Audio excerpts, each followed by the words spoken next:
Hi, and a very warm welcome. It's Greg here. Very, very pleased you could join me on this fantastically fresh, bright, crisp morning. It's -14. There is more snowing away despite the beautiful blue sky. And it's fantastic to be able to share these moments with you because one of the questions that's popped up over the past couple of weeks is the interest in how you can really develop a constant, a permanent, a more enduring sense of well-being. And we could approach this from so many angles, but I thought it might be interesting for us to look at one particular perspective that always seems to dominate the way that we live our lives, and it's our connection to the past. Because most of us, I'm sure you'd agree, are so deeply rooted in the past that it becomes the platform, the matrix. It becomes the pattern for everything that we experience in the present. The problem, of course, as I'm sure you'll already anticipate, is that our recollection of the past is imperfect. It's deeply flawed. We don't really see the past as it was. We see it through a series of emotional interpretations. The memory is notoriously unreliable. We swear we recall. We swear that we know. We have absolute faith in our ability to remember things. Some facts, indisputable. But a lot of our personal experiences are distorted. They're interpreted through a series of emotional filters. It's something that happens to all of us. And the problem is that we stop understanding and perhaps even relating to the past as it was. But we start to relate to it as a series of stories. Yeah, humans love stories. And it's amazing that we interpret the past in this deeply personal way so that perhaps two people who experience the same event at the same time have very different recollections. This is quite normal. This is how the human beings function.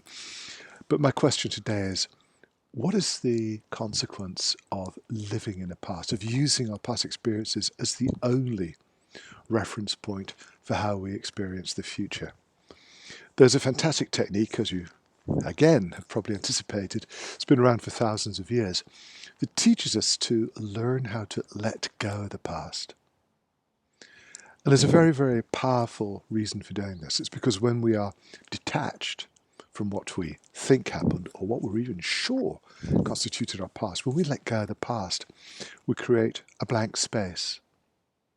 We create a blank canvas.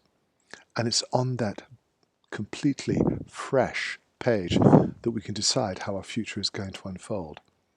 That's the real reason why our ancient precedents were encouraging us, all of us, to let go of the past.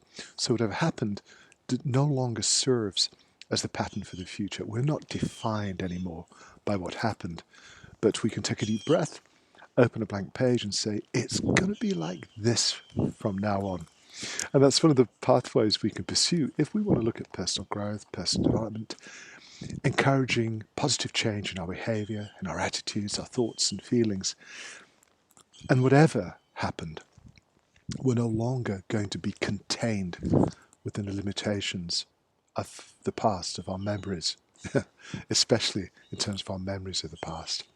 This is revolutionary, but it's incredibly effective once we detach ourselves from this long chain of events that we associate with our past, even the events that we say define us in terms of our sense of self.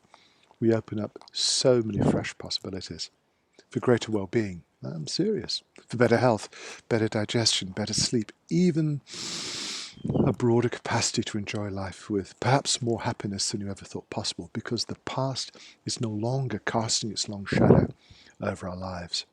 We can wake up with this beautiful sunshine, not just this fantastic weather which I'm enjoying this morning, but the inner sunshine, that inner light that can serve as a fabulous foundation for doing whatever it is that brings you a sense of fulfillment in life. Now, I would love to know your thoughts on this particular subject. It's touched on a lot of areas, sometimes they're very sensitive areas, but your thoughts, your ideas and suggestions are always very well received. And on this beautiful morning where you can hear some of the birds coming back to this part of the world, again, another sign that spring is on its way. Let me wish you a wonderful day. I look forward to being back for you again very soon.